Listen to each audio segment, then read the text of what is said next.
All right. Y'all, we in the very last evening of the great ritual. This is, of course, High Priestess Maven. I want y'all to take note of this time. This is a time of, as I mentioned, celebration, because so much of what the mothers prophesied about is coming to fruition. And what they prophesied about was a time when we're going to have a alignment of the planets, the constellations, and the stars, and then we were going to be able to then seek a jubilee as people. And the way I look at it, in all honesty, at this time is that it's all about where your soul is. And this has been about the sacred soul. These 5 days, starting on the full moon that started up on Wednesday, from Tuesday to Wednesday, up until this point, which we consider to be Saturn Day. It's called Saturday, but we call it Saturn Day because it's all about a resetting of time. Because you have your full Monday, Tuesday, Wednesday, Thursday, then Friday. Usually that is the time when many people are found working. And then you have Saturday, which is Saturn Day, to reset the time. And then Sunday, the sun comes back out. And this is all figuratively as well as, physically. But that's the whole thought process of it. But then when the great mothers talked about it, they looked at it in cycles as well, but cycles of seasons, cycles of 13 moons and 13 suns. And then, of course, it goes over the months to the years, and then it goes into decades to centuries. So what am I talking about here? I'm talking about the time as we know it and how it resets based on the constellations and the actual moon, sun, and the planets. So we're in a time now where there is a complete reset, and we're resetting an actual, what they call the zodiacal sign. We're going into what is called the Aquarian age, and I know people have been talking about that for a long time. But when we see the Aquarian age, when we think about it rather, we're looking at also the pouring out of water. Some people say it could be electricity, pouring out of spirit, things of that nature. And that's what the mothers prophesied about. They prophesied about a time when the waters of life and the waters of this cosmos will be able to flood the atmosphere, the galaxy, whatever we want to call it. And then that starts the reset. And the reason why I want to do 5 days of celebration, because 5 is the number of quantum change, extremely fast change. And it can go in either direction. It can go in a direction where it brings life, or a direction where it does not bring life. And it's all depending on how in tuned we are to our natural soul and nature in and of itself. So I said that I was going to, bringing this home, I said that I was going to talk about the tribulation period and how the tribulation period is so important right now. And what is a tribulation period? Many people call it the ending of the days or ending of an era. And some people say era.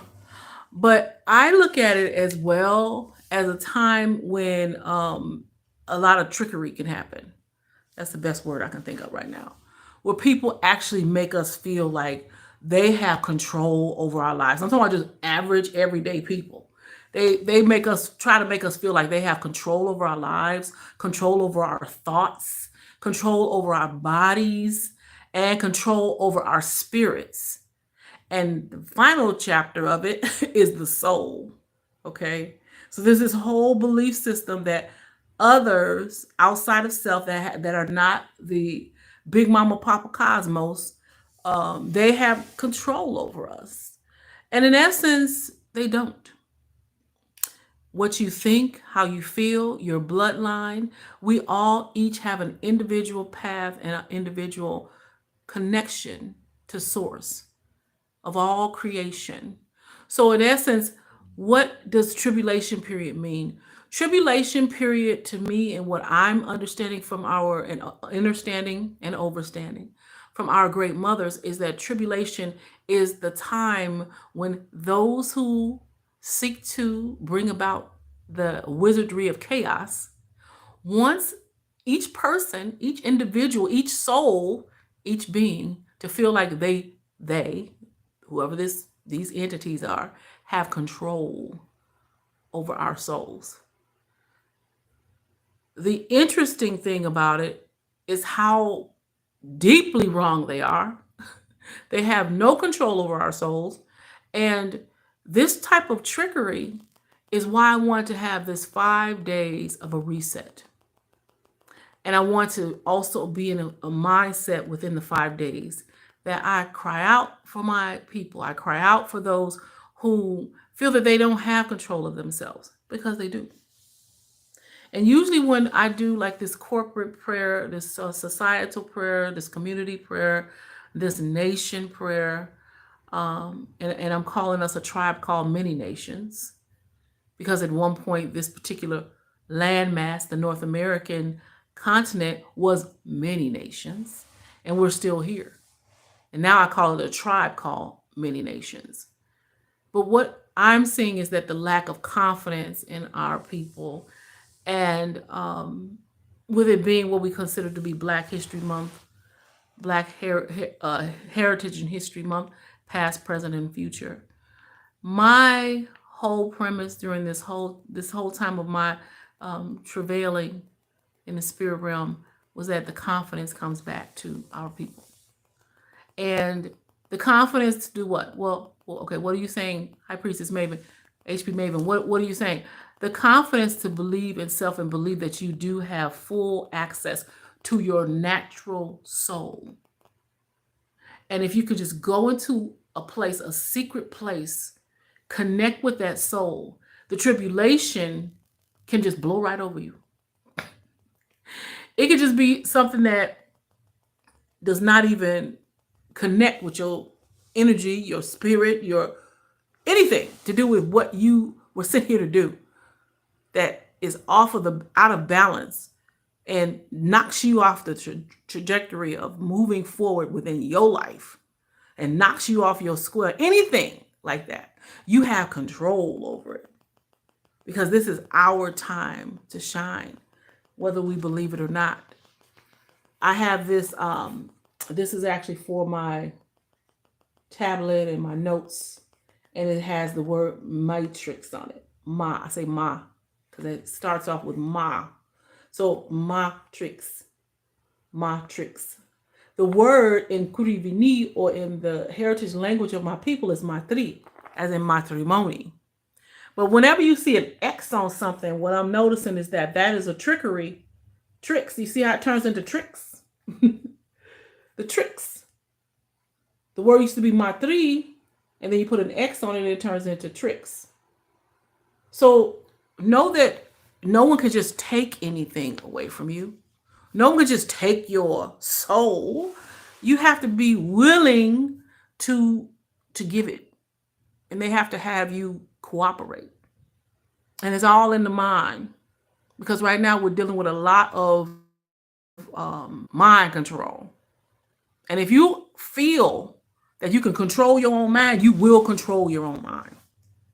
And that's what it's about. It's keeping that connection with your natural source, which is all that was, is, and is to come, and the natural soul, your sacred soul that came with you before the foundation of this world, before you went into the waters of life, into the mama's womb, the ma.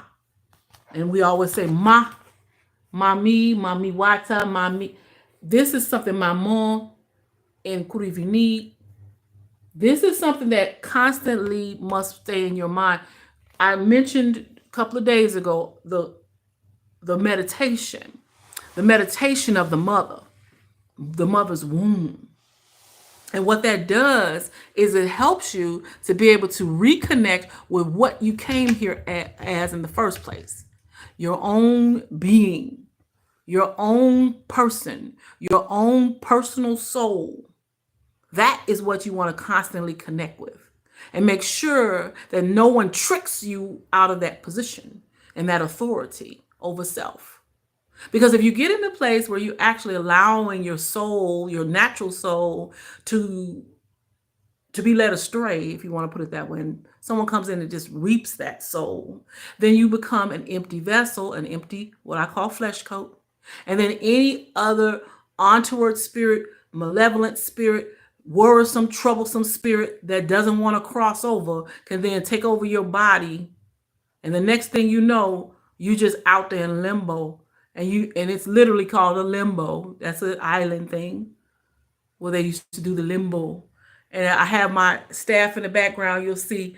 And it's kind of funny because you would actually lean back and go under it. And that was actually a representation. A lot of people did not know our different games. The jeu is what the name of game is. And kurivini is the jeu, as in they say juju, good juju, bad juju. Sometimes we'll use dirty juju. I like that one. Like when they say something is dirty juju. But Jew is a game, right? That's a name for Jew. Jew is a name for game or play in Kurivini, or the language of what I call HooDoo and VooDoo. So Louisiana VooDoo mostly. It's a heritage language. It's the language that we spoke when we were here on this land before a lot of the conquistadors and the colonizers came. So we were forced to go into English, the English language, American English. And then we left a lot of our language, to the side, to the wayside, as we tried to recalibrate ourselves to a new culture, a new group of people that came here to basically take over. But with limbo, which is the Jew, which is a way of playing a game, those souls are in limbo. They don't want to cross over. It's different reasons, and we don't need to get into that. But as a conjure woman, or one who works with the spirit realm very closely and has been trained in that, I know that these untoward spirits, these kind of limbo spirits, are just waiting for a body. And they look now get this, they look in a light realm. So we're looking at physical beings. What I'm trying to get over here is that stop looking at a physical being. We're looking at colors of people. We're looking at genders. In the spirit realm, do y'all realize that it's all about the lights and frequency of any in particular individual? So if you're dealing with a untoward spirit and they want to take on a body, then all they're going to do is come to you if you don't show that you have, if you show you have a void there, if you don't show that you're in possession of your natural soul. That particular spirit, that untoward spirit, that troublesome spirit, that malevolent spirit is going to take on your body, and then you're going to be stuck there doing whatever the bidding is for that soul, whatever that could be. It's just time for y'all to learn that. And that's what I promised I would talk about tribulation period on this particular video, this last night on Saturday, because it's a day when we reset. You do your Monday, Tuesday, Wednesday, Thursday, Friday. That's usually a work week for many. And then Saturday comes, which is Saturn Day, the planet Saturn, which Saturn governs time, one of the things. You do your reset of time, and then Sunday comes and you just you actually go into a celebration. It's deep, but you kind of go into a renewal on a Sunday. So that's how we believe in our community and our spiritual practice. So on Saturday is our reset day.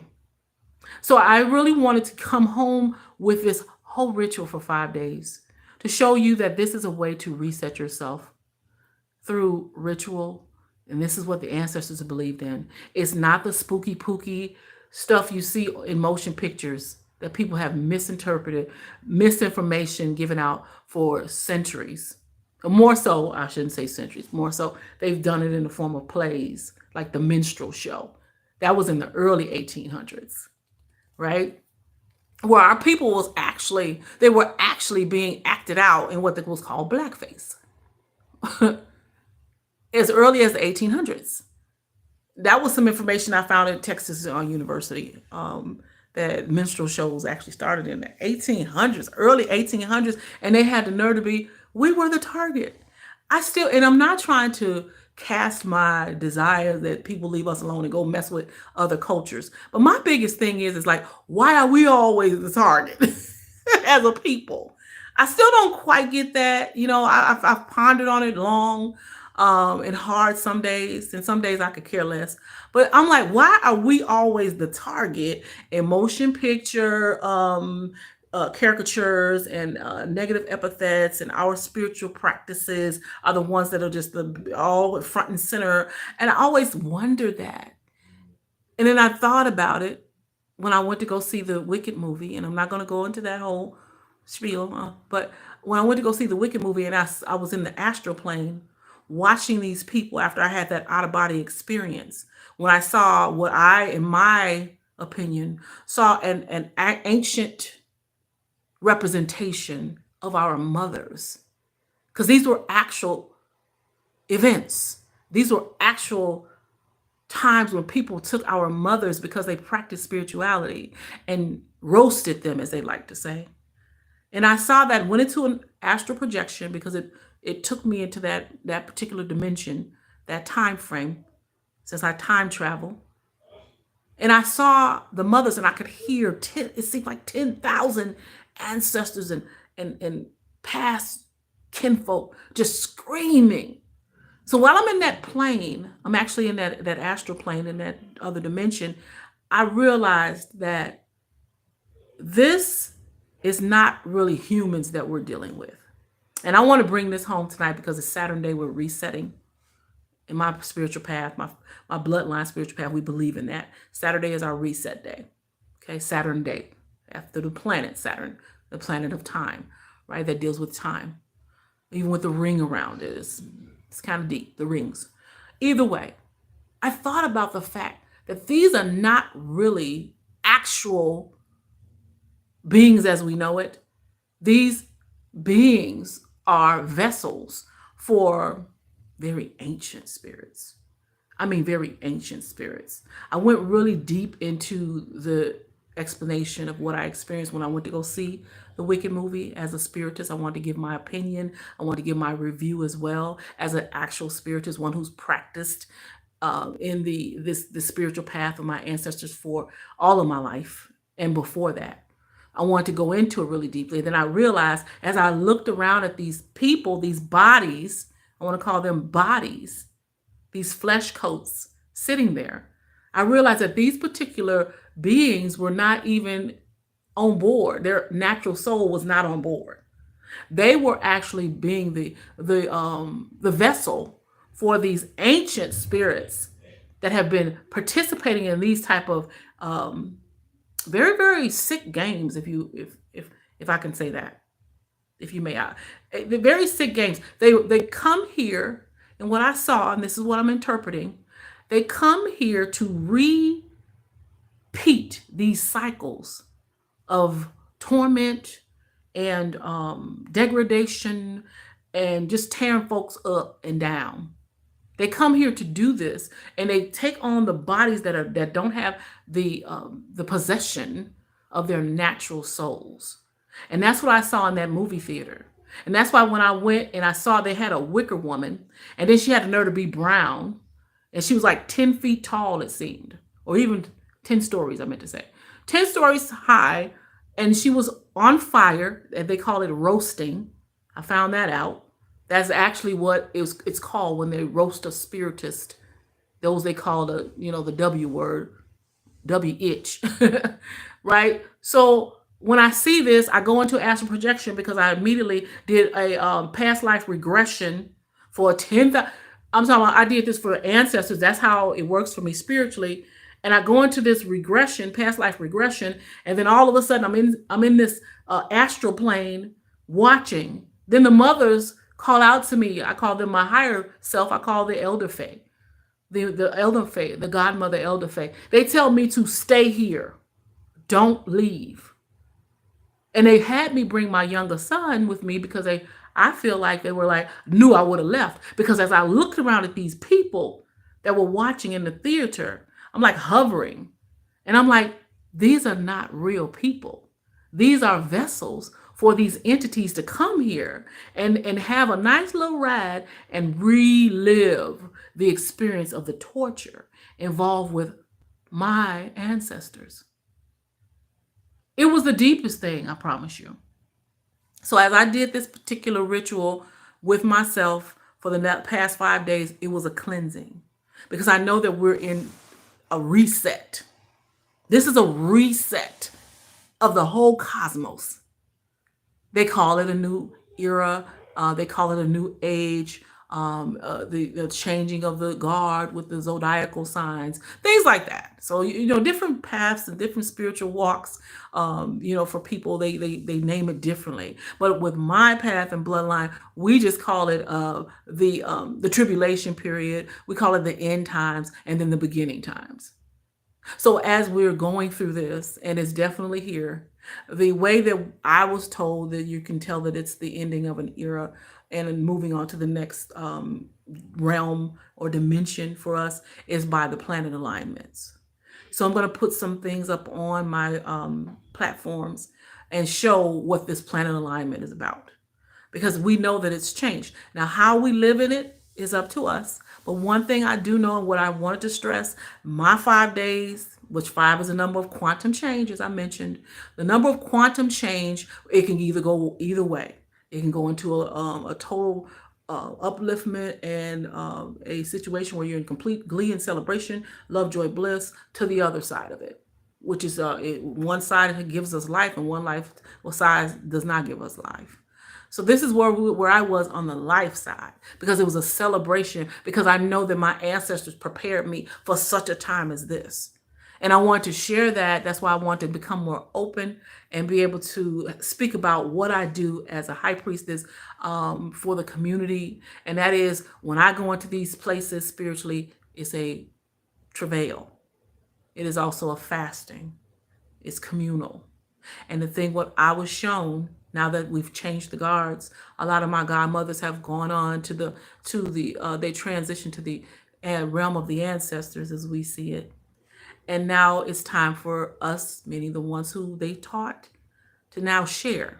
So on my watch, it was up to me to decide how I would live out the rest of my days here and how I plan to share. And one thing was being transparent, because we had to go underground in that time frame. And on that point on the timeline, we had to go underground because there were many laws in place that we couldn't even celebrate nature. We couldn't beat drums, play tambourines, meet in public places and have celebration like that we love to do. And then you fast forward, and then we see that other people wanted to join in. And now we have Mardi Gras in New Orleans, which they're down there having a good old time. Now that's like a big old commercial thing. I got involved with it and saw it one year. I'm like, this is not even celebration anymore. It used to be the celebration of the Great Mother, which a lot of people don't realize that, because spring is coming. And that's the next thing. This is a time when we go through the first moon. This particular moon that comes every 13 years, it's about celebrating the Great Mother and the womb. It's about celebrating the uterus, or the Eucharist, as we say in the Catholic. Yeah, I have some background in Catholic as well. Catholicism. Either way, it's always been about the mother. And I notice how when people go to New Orleans, they have turned it into a complete fiasco in many ways. I mean, it's so interesting how they come and desecrate where we have total connection with spirit. They'll see it, especially you have the food down there, the soul. And what's interesting, at one point, we used to call it the soul music, soul sister, soul brother, soul music, soul food. Because we were cooking from soul, and it was about soul celebrations, sacred soul celebration. Now I don't know what it is. You get to talk about that, people don't know what you're talking about. You go to New Orleans, and it's like, okay, they don't speak Creole anymore. It's like, okay, you look at people, they don't even know what you're talking about. It is really a fiasco, and that happens in many different places that I grew up as a child, and the things that are nostalgic for me. And I said, at this point on my watch, now that I'm considered to be an elder within the community, which has been scattered, and we're everywhere as a people, and our culture is being completely attacked. Let's just be honest. But what I said to myself, not on my watch. I'm going to make sure that everyone that I know gets a chance to get what it is that I went through. I want to become that time capsule. I want them to be able to come to me as a community member, an elder in the community, and find out what I know about the past so that they can make sense of their present as they move into the future. That is what my plan is. And that's what I told the godmother elder Faye that I was going to be doing for the rest of my life. And these youth out here, they really need to know this information. It's been amazing. They are so open to know what it was that really happened, what really happened when I was a child growing up in the 70s. And what my grandmother and my mother and my godmothers, what they were able to teach me and share with me, even though they had to stay on the ground, even though these women were very quiet. A lot of them were domestics. Some of them were nurses. Some of them actually were professors and things of that nature. So we had a well-rounded community. And then when we dispersed and when we were lured in other camps, I say, good luck, bad luck, who knows? But anyway, in the end, a lot of our culture just was disappeared. Well, on my watch, since I'm the elder now, I get to share. And I feel like the secretism that has been there for many years with my mothers, God bless them and rest their souls. I would never talk against what they've done. I'm just sharing that I feel that now we can come out wherever we are. And it's amazing. It feels amazing. And I'm going to tell you, I've been a little child. When they told me you can't tell the secrets, you go down the black hole. I'm like, okay, what? I didn't know if they meant it literally or figuratively, but I wasn't going to tell not one secret because I heard that from my godmother one day and they stressed it. You can't share secrets. You can't share secrets. But now when I get the go ahead from the council, I'm like, I'm going to share certain, I can't tell everything, but sacred secrets and private practices, because you never know who had to go missing from families. That's how bad it was for us, being distributed as the Magick people throughout other people's camps, I like to put it. And I will continue to share.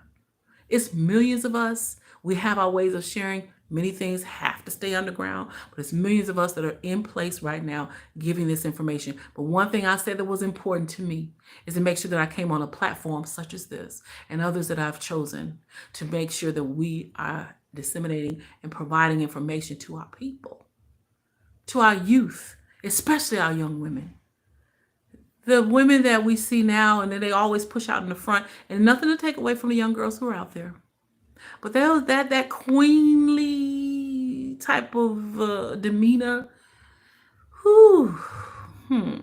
That's interesting. How I grew up with people like Coretta Scott King to look up to. Okay, think about that. The woman in the Matrix, she was such a great, and her name slips my mind. I do apologize, great mother. But the woman in the Matrix, the two women that played the Oracle.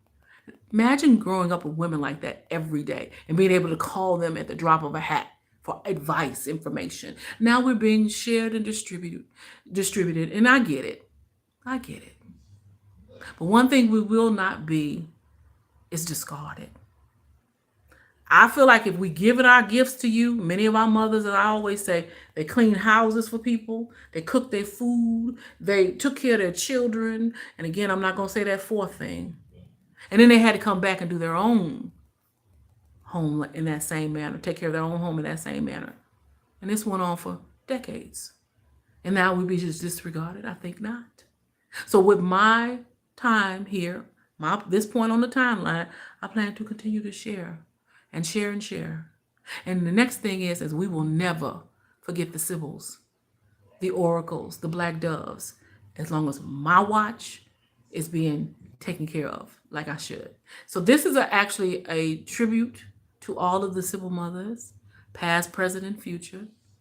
A tribute to the black doves as well, past, present, and future. As well as the oracles that look like me, walk like me, talk like me, because we are one sisterhood. And I feel that as long as we continue to make sure that we're shining in the world, that other people will see us and continue to get it. And that's what all this has been about this past 5 days. I started off a little bit upset because I always come into the cleansing time. You come in, when you come in for cleansing, you coming in, you know, you're not a clean person. That's just how it is. And I'm a vocal person anyway, honey. They call me a red hot chili pepper for a reason.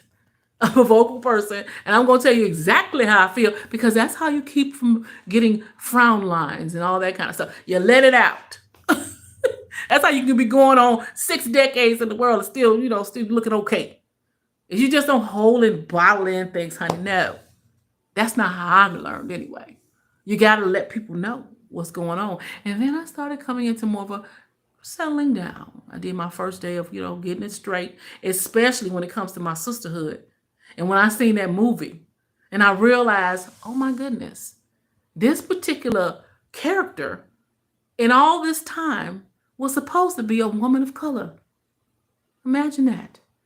1939, the movie, The Wizard of Oz, they couldn't cast a woman of color as a main character unless she was a mammy or a maid, something like that, or anything negative you can think of. Although it's nothing negative in a maid, but I'm talking about in the way that they portray these particular women, these women of color back in that day. So in 1939, when MGM put out The Wizard of Oz, they had to use the makeup. And they couldn't do blackface anymore. That was a little bit harsh. So it was blackface, but it wasn't blackface. It was a green face. And I'm serious, it wasn't until I watched the Wicked movie in 2024 that the light bulb went off. I was like, are you serious? This wicked woman is supposed to be a woman of color. I had to get that off my agenda to speak about. I did. I had to get that off my agenda. So now that I'm getting back into the respite in my spirit. So on day 5, it's all about moving forward and making sure that my watch as a Sibyl, as an oracle, as a black dove, as a priestess, a prophetess, is all about encouraging, uplifting, raising the vibration of the young women and men, for that matter, that come into my watch, under my guard. And through arts and entertainment, spiritual arts and entertainment, we're going to switch it a bit. Now, we've watched a lot of negative arts and entertainment about people that look like me, okay, and sound like me, and talk like me, and walk like me. But I'm now going to switch this a bit. And the spiritual arts and entertainment that I provide is going to help people to see who we really are as beings, as ones who walk the earth and give all, I mean, you name it. We inspire people in sports and theater and movies and in society as a whole, but everyone still acts like we're just the most terrible people that walk the earth. And everything you see in entertainment is all, and if it's something that makes us look beautiful and grand, it goes into the bin, the circular bin, and the rest of it is pushed. Anything that's negative. So I'm going to have my own arts and entertainment. I'm calling it spiritual arts and entertainment. And the first thing we're working on is the King James version of the Bible and what I'm calling King James demonology shenanigans. Because when I interpreted his work that he actually put out just before he completed the Bible project, I call it the Bible project, which was demonology in form of a dialogue in 3 books. I read it. At first, I didn't get it because it was in the language of their time. But then when I went and did the interpretation of it, oh, you see, everything made sense to me. And I said, okay, I'm going to redo this, and I'm going to make darn sure that people get it and they know what is being said. The whole flow of it, as well as I'm going to put it in the language of the culture, the plain language of the culture, because I really want my people to see it. Because me having the ability and the privilege, I hate to put it that way, to be able to go to university, to be able to have a family that's gone there and have this information. And then the rest of my people, many of them didn't. And if they did have the ability to go, they weren't really into this. They were trying to make it in the world. So they were doing courses, and going for education that would bring them into engineering and education and so on and so forth. Well, I had a little ability to go and do some studying of religion because it was always so interesting to me. And here I am studying King James. I mean, I was actually obsessed with knowing all about the king that wrote, or inspired rather, and had a council to put together the King James version of the Bible and all that went with it. And I was like, oh my goodness, I need to know this man. I need to know what he was doing. I need to know. I mean, come on. Because it was the poetry. It was so poetic. It was just different reasons why I wanted to study it. But little did I know, I had no idea that it was going to be this deep. The King James version of the Bible is actually, this is fast forwarding to now. And I am just really putting all these dots together and connecting the dots and seeing that the King James version of the Bible is a version. Whenever you say version, it's just how you are going to put something out. It's my version of the story. It's my version of whatever. But I realized when it says the King James version, it's talking about he put a spin on it. And it wasn't actually his original work. And that's why he had a council of about 40 to 50 people to put together the work that is the King James version of the Bible. And on top of that, a lot of these people, get this, that worked on the King James version of the Bible many of them were occultists. And since I've studied occultism, and occult just means hidden. It's always hidden messages in occultism. It's just interesting. But either way, when I found out that, I'm like, why does King James, as I'm reading and studying day and night and day, it seemed at times, I'm like, why did he have so many occultists helping him with the King James version of the Bible? Why are all these occultists here? I didn't even, not one theologian was on the team. He had linguists. He also had mathematicians, occultists, of course, and not one theologian. And I thought that was interesting. Okay. So the next part of it, he also had Shakespeare, which was true. This is something that people, I thought it was an urban legend. But if you look at the flow of the writing and you look and you read, and I study Shakespeare as well. And I was a Shakespearean thespian, so I know about how to translate Shakespearean writing. So when you look at the flow of it and all of the way that you learn Shakespearean writing, I realized that this is actually the work that Shakespeare put into his sonnets, especially, and his plays, Othello and Romeo and Juliet. All of it has a similar flow as the King James version of the Bible, which let me know that, yes, this is the work of, well, they say Shakespeare, but there's another little twist to it. Okay. I won't get into that right now. We'll share it another time. But either way, this is the same, whoever the author was, wink, wink, that says to be Shakespeare's work. This is the same flow. So that was intriguing to me. So then you dig deeper down into it and you find out that this work was a work by King James that was set up against women that were naturalists. And they were called the Sibyls. And he mentions them as the W word, itch. I don't say it on here because I think that it's negative and I don't really want to promote that. So I just say W word, itch. But he was really, now this is my opinion and my research and my belief. I believe that he was talking about the Sibyls and the battles within the Bible as we know it, the King James Bible. The battles were between feminine and masculine. That's my belief. And I have many ways to prove it. I have the receipts. I have studied this for a long, long, long time. And I have the receipts from it as well. That he was battling women, battling the mother, the great mother, and replacing with the great father, if you ask me.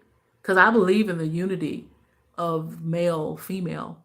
And then no matter what you believe, I believe in that to bring forth life. That's what it's about. Not that I'm just so into the fact that it has to be the gender wars. That's not my thing.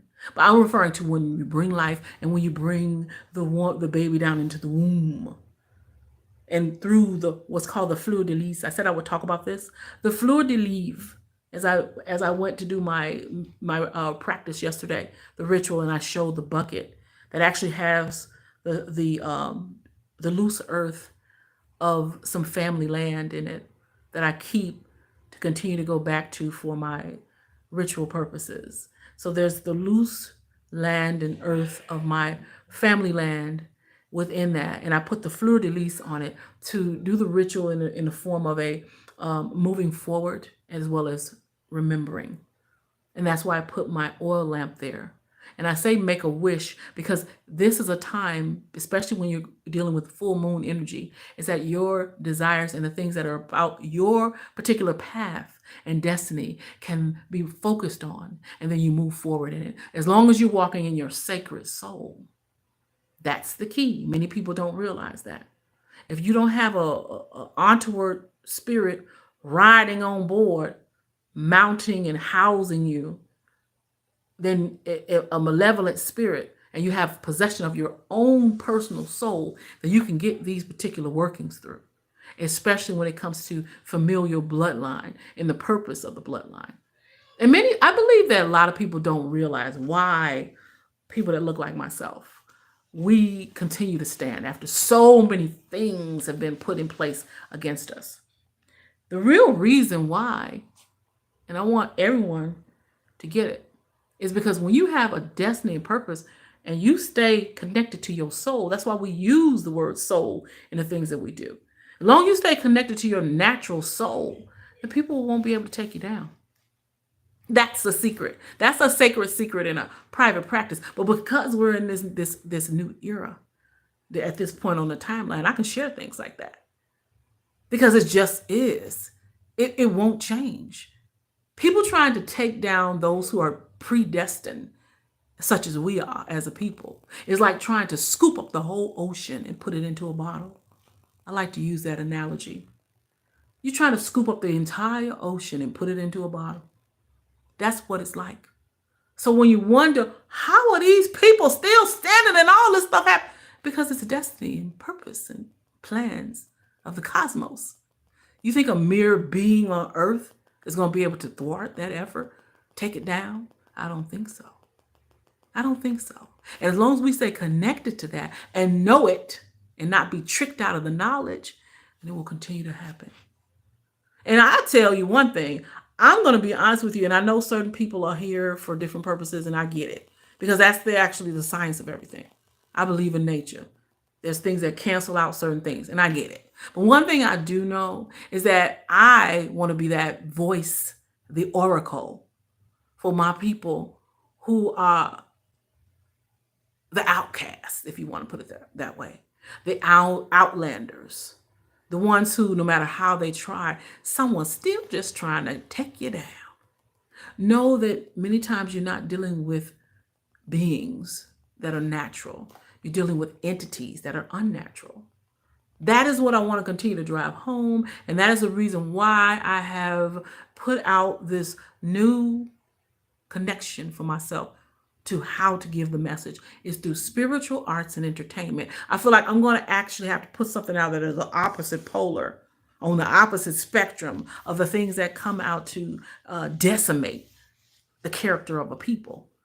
I'm going to have to come out with stuff that actually builds my people from now on. So spiritual arts and entertainment, the series that is KJDS, and I'm saying that because I'm noticing that there's some things going on with my videos when I actually say the name with what I'm doing. So I don't even write it. It says KJDS, and it does stand for King James Demonology Shenanigans, because I see it as shenanigans. It's shenanigans because why are you coming against the people? Because they believe in natural order of everything. Because they believe in water, earth, wind, and fire, and spirit. Because they live off the land and they are one with nature and they want to just be and create. Why are you against those people? I get it, but I just want to continue to put out that particular, it's a rhetorical question. You don't have to answer it really. This is to make you think. So that is why I put out spiritual arts and entertainment right now through BM8 Playhouse, which just stands for Bible Magic. And that is why I want to make sure that the message gets across, especially to the youth. The youth really need to know their actual heritage, history, and culture of past, present, and future. That's what I had instilled in me. My mothers, my godmothers, my actual mother, my natural grandmother, my aunties, for both paternal and maternal, my mama and my daddy, they helped to continue to grow us into the flowers that needed to be in the world, passing on information to continue to help people grow, to bring life, okay, to bring joy, love, and bliss. And then also, if you need to for protection. And that's why we raise up the serpent as well. And I mentioned that before. We had our ways of being protected by nature, the helpers in nature. There's the hinderers in nature and then the helpers. So this is what the path has always been about. So I will continue to stress that it's not what you think in the motion picture industry is what is real about us. Do not feel that what you see in motion picture industry about spiritism, about North American Southern hoodoo and Louisiana voodoo, that is correct. A lot of it can be, tied back to some of our people. I get that. But the actual information about us and what we do has to come from the people, in my opinion, especially the ones who actually are the bloodline keepers of the guards on this, guarding it rather. We have to guard, we have to be the gatekeepers to our spiritual traditions, lest they go missing or they be taken over, things like that. So we will continue, we meaning the platform, the sisterhood, the Sibyl sisterhood, the oracles, the black doves, we will continue to collectively connect so that we can make sure that everyone really sees who we are in this era. At this point on the timeline, it's a lot of fun to me because I'm meeting and connecting with people I haven't talked to in a long time. So that's a great thing as well. So as we move forward and we make sure that we're celebrating, and again, it looks chaotic out there. There's chaos wizards everywhere. But I tell you, as long as you stay off of that timeline, it's all about timelines, y'all. Y'all know that's the magie, or the magic as we call it. It's magie. And they say magi in the King James Version of the Bible. But it's magie that actually it works. I'm going to share one sacred secret. Well, this is more of a private practice.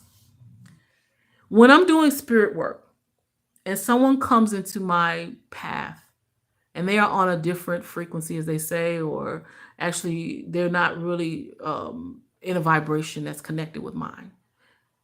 Let me give a better example. There are times when, as a woman of color, I will go into a store that I know that they think I shouldn't be in because it's things in there that's expensive, for instance. Then they'll come up. Now, everybody's in the store and they're just shopping and doing what they do. And they'll come up to me and say, "Can I help you find something?" And I literally have not heard them say that to anybody else. What I will do, I will ignore the person. "Hello, ma'am. Can I help you find something?"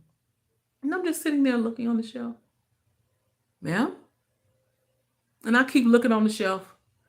I'm going to tell y'all why I do that. Because I feel like you're not on the frequency with me. Because in my world, I can afford to be in this store. You don't know that. But something in your mind or your belief system is that I'm not supposed to be in a store where things are expensive. And I'll just keep looking around. And I completely ignore them. So that is where we're at right now. That's a private practice. Because what you're doing is you're letting this person define you. And if you connect with them on that vibration, then all of a sudden you're going to jump out of your particular vibration. Then you'll become angry and then you'll spiral down. No, I let them spiral down. And usually that's how it ends up. "Ma'am, can I help you find something?" Now, if I heard you say that to me and other people in the store, then I would say, "Okay, well, fine.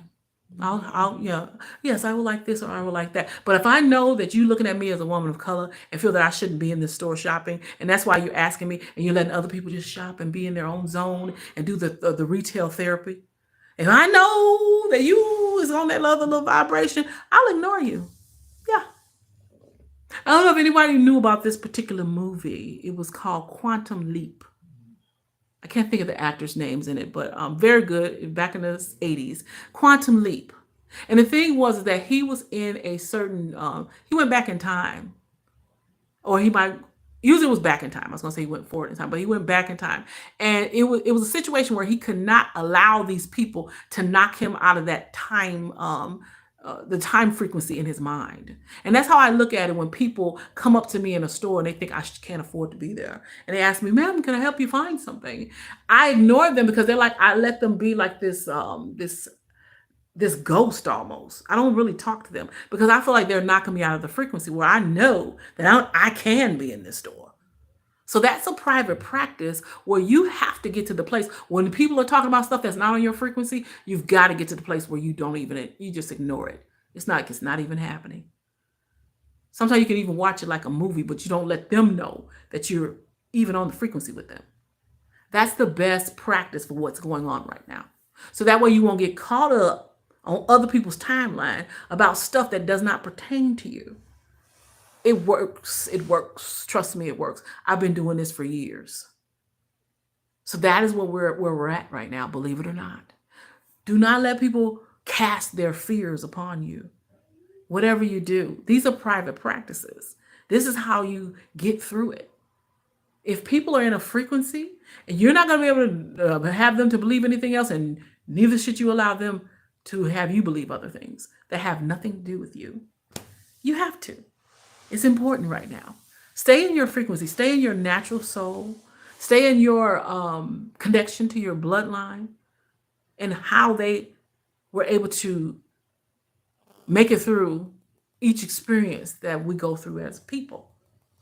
And I'm telling you, if you do not allow people to put you into their frequency, and I believe it was said really really well by our, one little girl said she was the queen, Mr. Michelle Obama. She's a queen, mama. And her mother was like, no, she's not the queen. We don't do queen here. No, she's a queen. And I'm like, okay. Well, one thing I do know is she's definitely a high priestess in spirit, whether she calls herself or not. But she was talking about how when people go low, you go high. And I was like, oh my goodness, that is a high priestess practice. So I don't know her personal life, but I do know one thing. When people go low, I go high. That just means you're going to a higher place, a higher plane, a higher frequency. We're going to have to practice that continually right now. That's how you'll be able to stay on your square. It's all a big tournament. As I mentioned before, it's a big game. Stay on your square by making sure your frequency does not meet that of whatever is not your particular path. Whatever knocks you off your destiny, off your course rather, for your destiny and path. Just go ahead and just not even connect with it. And I promise you, it's worked for me. Now, if you can get it right, which I'm sure you can, if you go into your natural soul sister, soul brother. I miss when we used to say that actually. Soul food, soul music. Because it was always about the soul. And people wonder, how can we not get rid of these people? How can we not knock these people down? Because we connected to our natural soul, darling. That's just how it works. And once we keep that, you need someone from the 70s, someone from the past. Get this, I'm actually posing as a time capsule right now. I'm a time capsule. I'm here to share things about the past to help you navigate your present as you move toward the future. Okay, I'm going to repeat that. I am here to help you to remember and know things, or help you to know things rather, that I remember from the past so that you're able to navigate your present as you move toward the future. That's what I represent. So that's why I have my altar behind me with all of the symbolisms and different things in the physical realm that I'm actually wielding in the spirit realm, especially the keys. So I wrap this up at this point. Thank you so much, all of my Sibyl sisters, Sibyl sisterhood. Let me go ahead and get the keys. I want to get the keys for us, and I want to reset the sands of time. Okay. I got all my stuff here. We're raising up the serpent as well. The serpent. I love my we call it the cane. Okay. This is to end it all.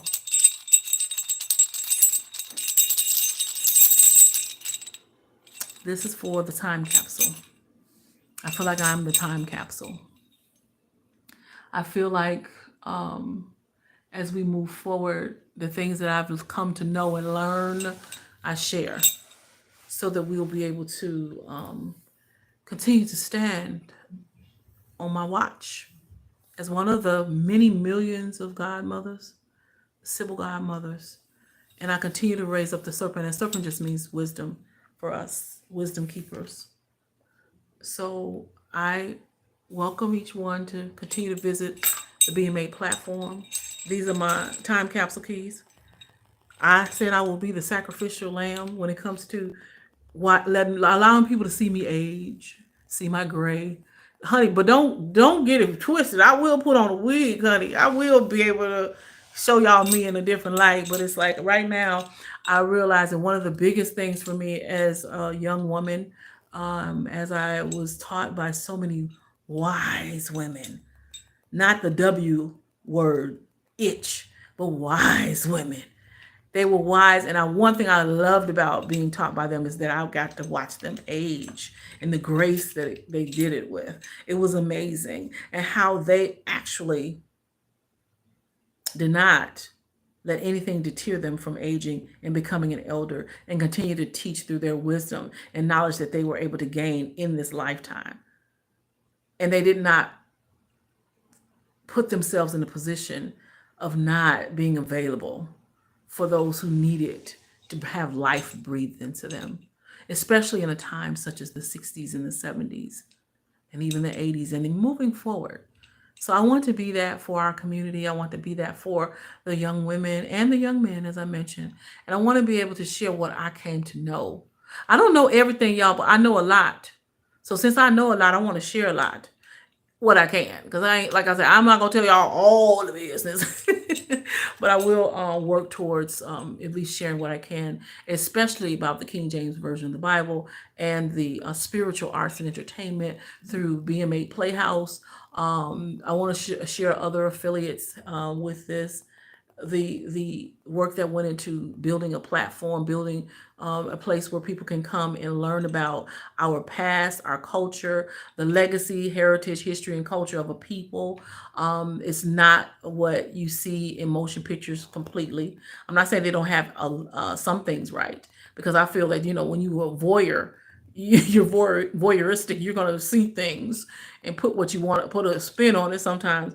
But I do want to stress this, that the motion picture industry, how it has painted our spiritual practices as a people, has really been negative and against us in many ways. It's worked to be very divisive and a destroyer of a legacy that was so important to the building of a people.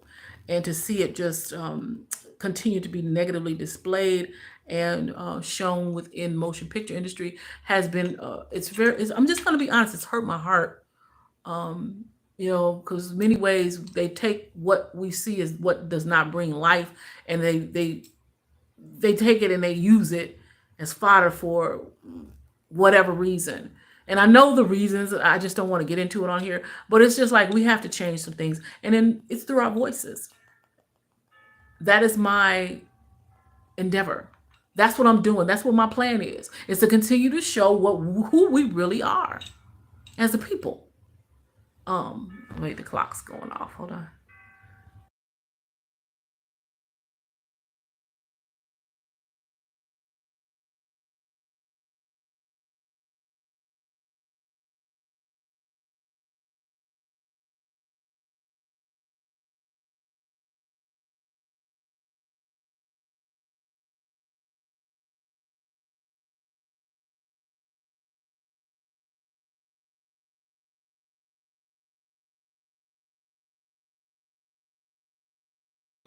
I'm sorry. That's just like, I feel like that's, so it is 1.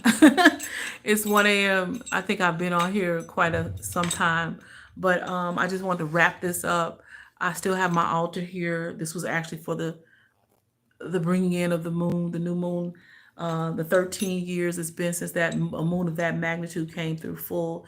I want to use as much as that connection with source as possible to continue to be appreciative of this new era.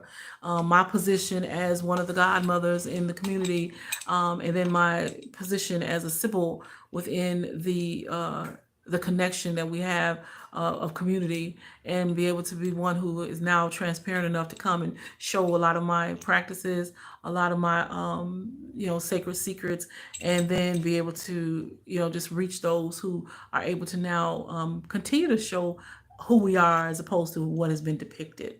And I was talking about the motion picture industry and how it was depicted us. And I really said this, and this is why I put out King James Demonology Shenanigans, y'all. Let me share this. I put out King James Demonology Shenanigans because I felt like it is shenanigans to actually be against the people for being naturalist, diasporic naturalist. And I said to myself that if I put out what really was said within the King James work that he did called Demonology in form of a dialogue in 3 parts, if I actually put out what was really being said instead of leaving it in the language of that time and actually had put it into plain language of the culture, I really feel my plan is for people to see what it really entails as to what he was promoting and what he was taking part in with a cooperation, complete cooperation with the nation that we call America, honestly. And at that time, they called it the West. So from over across the pond, as they say, this was considered to be the West, the U.S. What is now the U.S., the North American continent, was the West. And when they talk about the wicked W word, I itch of the West, they were really looking at women of color, in all honesty. So I feel like if you hear what is being said within the work that is considered to be demonology in form of a dialogue in 3 books, you will be able to see that it was directly against a certain people. And I've started this series off.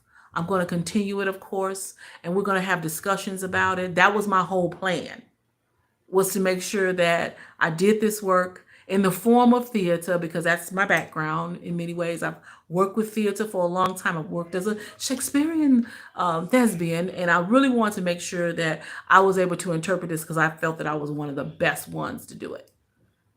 It's to interpret what was said, what was portrayed, and I did it through dramatization. And I'm using the grammaire. And I'm gonna share with y'all why I use the grammaire in this. And grandma, that just means grandmothers, plural, in Kurdivini, the heritage language of our spiritual path and our people. But the reason why I use the grammaire within the BM8 Playhouse and the Sibyl, who is a Sibyl, HooDoo Sibyl and VooDoo Sibyl, is because it reminds me of conversations that my grandmothers, my dear grandmothers, had. God rest their souls.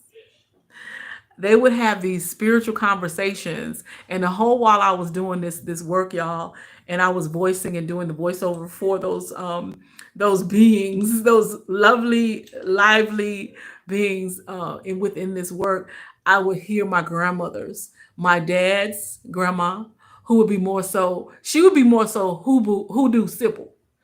My dad's grandma was the HooDoo Sibyl. And then my dad's mom, rather, my paternal grandma would, of course, be the HooDoo Sibyl. And then my maternal, my mom's mom, would be the VooDoo Sibyl. They both had these different ends of the spectrum and demeanors. And so while I was doing voiceover for KJDS, the acts of KJDS, they were in my spirit. And I just went in with it. And I could just hear them talking and joking with each other. And they would have these long conversations, mostly about religion. It was always so fun. Because, my grandma, who is on my mom's side, she was the one who would be more so Philomathus, as is voiced in there. That's VooDoo Sibyl, because she was more of a laid back, kind of like a genteel woman. She was a Southern belle, and with Louisiana Creole heritage, and then she went to live in Mississippi as well. So the romanticism of the South was my grandma, who was the who would be considered the voodoo Sibyl. And then the HooDoo Sibyl would definitely be my daddy's mama, my grandma on my dad's side, because she was like a rootin' tootin' shooting type of older woman, a grandma, and she would have been the one explaining about as the epistemon. So those were my grandmothers. That is a dramatization that I use, and I actually would picture them in my mind as I was voicing for BM8 Southern Hoodoo and Louisiana Voodoo's depiction of BM8 Playhouse. Okay, so the spiritual arts and entertainment. So that is what I put together so that we can tell the actual story of what King James Stewart was putting into the world, what was being posited into the world. And I will say this, there is a conflict between, was King James a man of color, or was King James Stewart, a Caucasian man? I'm going to be honest with you, and this is my theory because I am considered to be a conjure woman, a woman who works with the dimensions and spirits, different dimensions and spirits in the, in the spiritual planes. I would say that we shouldn't look at color. We should definitely look at spirits, a malevolent spirit. And I don't know, because we don't know history. I look at people who try to give, depictions and information on history, and they don't even remember where they put their socks last week, so it's like, okay, yeah. But either way, I'm out, and I definitely don't want to, downplay anything that has to do with like a collegiate level of, scholarship. But I will say this, we don't know what happened in 1611. We don't know if this was actually a man of color who would be considered King James Stewart, or was it a Caucasian man, whoever, or even for that matter, Japanese man. We have no idea for the most part as far as physically knowing or seeing someone. But I will tell you this, when I did the interpretation for the BM8 Playhouse of what I'm calling KJDS, King James Demonology Shenanigans, a lot of what I interpreted sounded so much like how my grandma used to talk, and the demeanor and the words they used, and the direct connection with a lot of Kurivini or Creole heritage within the New Testament. I'm just going to be honest with y'all. Even down to the fact that they are, that I believe that the depiction that they have of the man on the cross is actually La Baronne. Okay, because it's the same path of the what they call the hero's journey that even goes through the tarot, or the tarot as they call it, or the tarot. And tares in Latin-based language, Kurivini, tares means earth, and ru is route. If you look through all throughout New Orleans and La Louisiana, you'll see that the names of the streets are Rue. So R-U-E. Rue is also the most popular and potent herb within herbology, or what we call, roots of hoodoo. That is one of the most, supposed to be the highest one, is the rue, R-U-E. That's why they call the gravy that we use in gumbo, we call it the rue, because that's like the main source. So when you hear taru, you're hearing the path or the road of the hero's journey. And that's what you actually are experiencing when you see in the King James Version, the New Testament, the four Gospels in the beginning. It's the shape of a north, south, east, and west. It's a crossroad. So if you haven't studied it, I'm going to be sharing a little bit more about that. So this is what this platform is about, so that this heritage, history, and culture never leaves. It always must stand. So everything I learned growing into this spiritual path will be shared. I don't know everything, but I know a lot. And one thing I do know is what the godmothers taught me. So the hero's journey is what you see played out. It's called the hero's journey. We call it something else. I won't get into that. I want to use more popular ways of expressing things. But it's called the hero's journey. And this is what this character they call Jesus went through. Okay. And when you get into Haiti, as we call it, Haiti, or Haitian beliefs in the Gede and the Patra, these are actually fiery spirits. And when Jesus went through his experience, Jesus as we know him, this was a crossroad experience. And then he talks about having the keys. This is all what we use, the symbolism we use within the past of North American Southern Hoodoo and Louisiana Voodoo. This is not the things you're going to learn in motion picture. You're just not going to learn things like this. This is heritage, history, and culture. And this is something that we must share here. And I know in this space, at one point we had to be underground, but now we come out because we're in a different era. So when you see this crossroad and you see north, south, east, and west, the four gospels represent those crossroads and the actual seals that go with each one. There's seasons, there's numbers, and there's symbols. The symbols are the seals. So that's why I had to come out with King James Demonology, Shenanigans, or KJDS, the acts of KJDS, because I wanted to show the timeline and what happened at that point on the timeline when it came to spirituality and the depiction of those who we know as the Sibyl mothers, because they held the secrets. And as they say, the hand that rocks the cradle rules the world. Well, they also rock the cradle of both their children, children of color, and the cradles of those who were Caucasian at that time. So this was a whole system that was put together to make sure that certain mothers were the ones who gave a lot. And that's why so many people within the bloodlines and the genetic memories just went into a tailspin when we couldn't even have 4 years of helping a country that we've worked for centuries. You see? So this is why this must be told. That's why the information must now come out. And so many things are going to be so different right now because you're going to be hearing so many different things about what we knew as the past, what we thought we knew. Because the ones who have been the keepers of the secrets, like myself, we now share.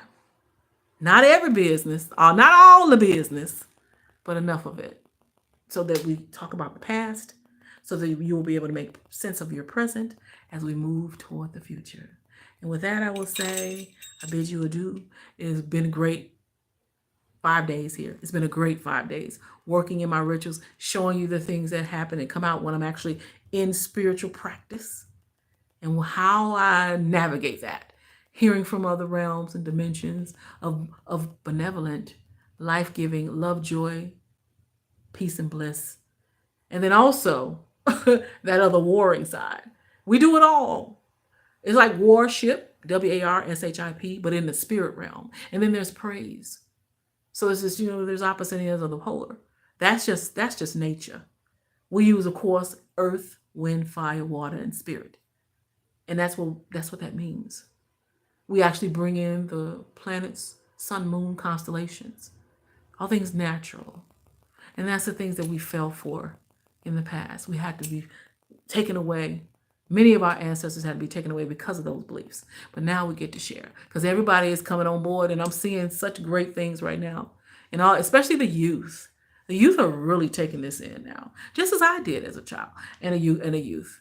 It was always interesting to me to learn from the godmothers. When they would call you in the room and sit you down at their knee and say, darling, let me share some stuff with you. That was some of the best times. The best times. And that's why I'm reading through BM8, Southern Hoodoo and Louisiana Voodoo, Roots of the Sanctified Church, Ancestor Revival. This is a spiritual ancestor revival going on right now. Special edition. Because this is the first of a series of many books. I want to be able to share certain things, especially about that King James Bible. But we have to start off with demonology in form of a dialogue in 3 parts. And I chose to do it in the form of spiritual arts and entertainment because that's what we're used to. But now it's going to be ancestrally based. It's something that's going to be bringing truth about who we are and what we do.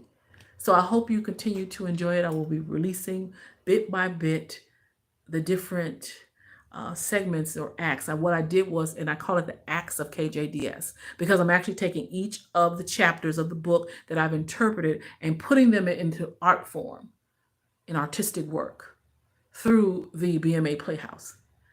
Since I have a background in theater, I want to be able to share that. I have a background in voiceovers, so I'm using that.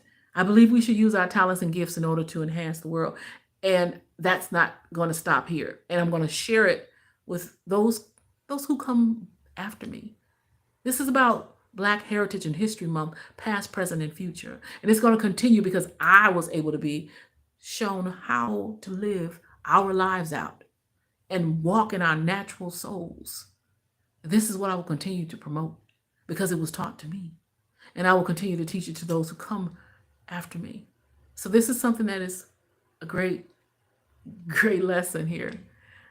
When you are on your path, your destiny and purpose, you must know that no one can knock you off of that, and that is a mere mortal. And there are what I like to call troublesome, worrisome, untoward, malevolent spirits and entities that work to mount, house, and ride your being. But as long as you keep that natural soul intact, you're going to be okay. And that's the secret to continue to be able to win when folks try to take you down. They don't get it. They're like, hey, we done did this, we done did that, we done did that.